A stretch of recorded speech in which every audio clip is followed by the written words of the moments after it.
My wife and I recently did a video on how we use leveling material to level this floor and this laundry room. This old house was built in 1947. Nothing square, plumb, level, or true. The floors everywhere go like this. So we put porcelain tile here, but we first leveled it, put hardy board down, and then put porcelain tile in. And so, but the problem is, we got this pretty good change in elevation here between the sanded and finished. This is the original hardwood floor in this old house. But pretty good change in level here. So what I'm going to do is show you what I've done in 3 other locations where we put in ceramic tile in one area and porcelain tile in 2 other areas when we had a change in elevation like that, and what I'm going to do here. And I think that'll, if you wonder what to do, this, I can show you, this is one way you can do it. We put porcelain tile on this kitchen floor. It's been quite a few years now. I'm not sure exactly how many, maybe 5 or 6 years. And it's held up real well. The only issue is this grout right here needs to be replaced. The rest of it's doing okay. Now what I did here, because of a significant change in elevation, I use these pieces of marble to kind of step this up. And it has not been an issue. We don't find ourselves tripping over it. Guests don't trip over it. I think having a significant contrast in the type of floor between here and there helps, but that's one way you could do that. That's what we did there. That seems to work okay, even if I do need to regrout it. Now, and here, we leveled this area here, like it's a large hearth, to make a big fireplace hearth and entranceway. The problem is the rest of the floor is still all out of whack, just like the rest of the house. So if you look closely here, you can see the depth there. That distance is quite a bit deeper or change in elevation than over here. So what I did was I got these oak transition pieces and basically glued them in place on the edge of this case. I believe this was ceramic tile. And I then used Bondo to help firm up the support under that transition piece. And it's real sturdy, it's curable. And my favorite wood filler that I use basically for everything is this Famo wood filler. It's a water-based, works real well. I used it in there and then just stained it to match the floor. And it's basically an oak version anyway. Didn't have to really stain it too much, and then put polyurethane on all of it. That's actually worked out real well. No one really notices that change in elevation, but that worked okay there. Now, the last place we did was ceramic tile in this bathroom. And what I did here is I used a 5-inch wide oak transition piece, and that's worked out real well. Again, none of these have really caused any kind of tripping issue or anything.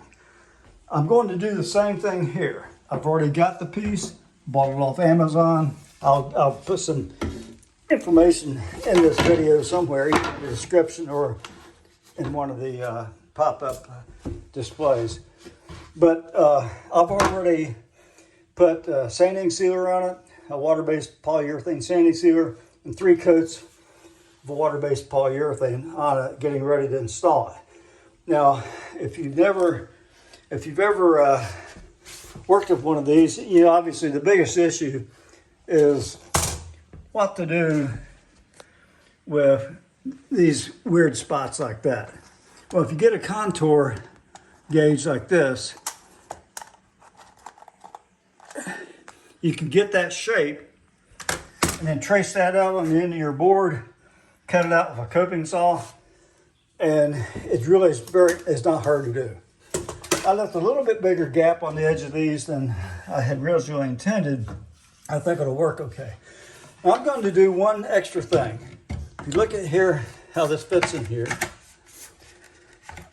I have to work with this a little bit because, again, this is level, this isn't.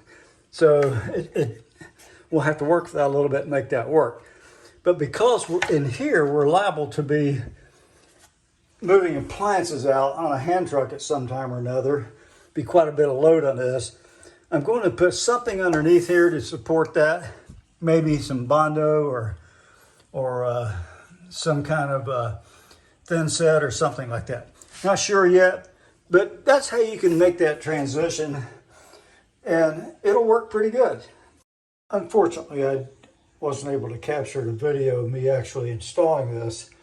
It's just going to show you what I did. I used liquid nails. This happens to be Liquid Nails Extreme. I'm not sure that's really necessary, but that's what I used. I put a bead on the bottom of this threshold, on this edge, on that edge, on the bottom. And then I put large, I hate to use the expression, but large globs of the liquid nails in 3 places, towards the edge over there, in the middle, to help support it once it dries out. Now, liquid nails dries out. It takes time.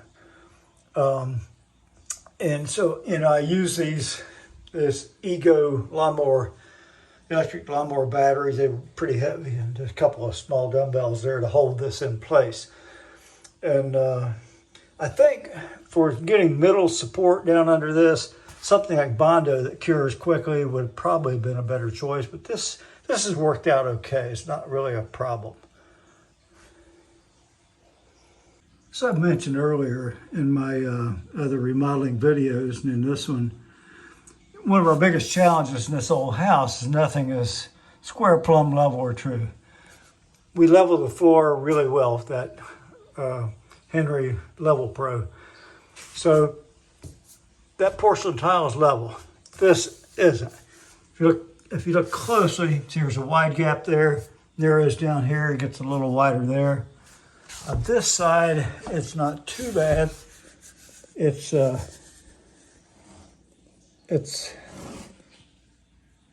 But there's a little gap there. So what I did is I used this water-based oak Famo wood filler and put some down here, all along here, and on this other side too. Now that helps keep any dirt and water and what have you from running underneath there. Then I used my polyurethane sealant on top of it.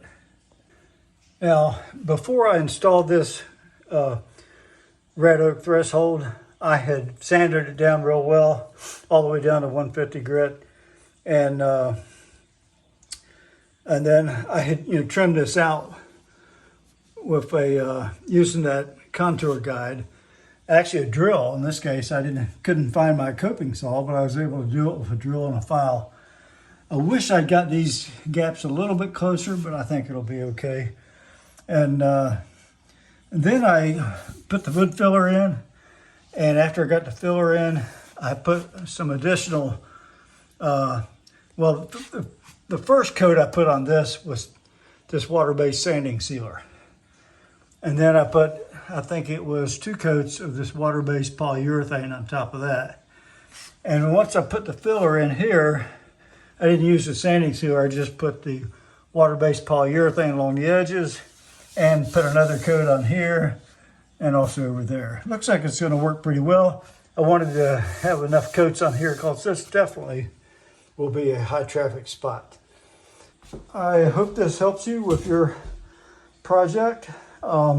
If it did, please like the video, subscribe, check out our other links. We'd really appreciate it, and thanks for watching. Thank you very much.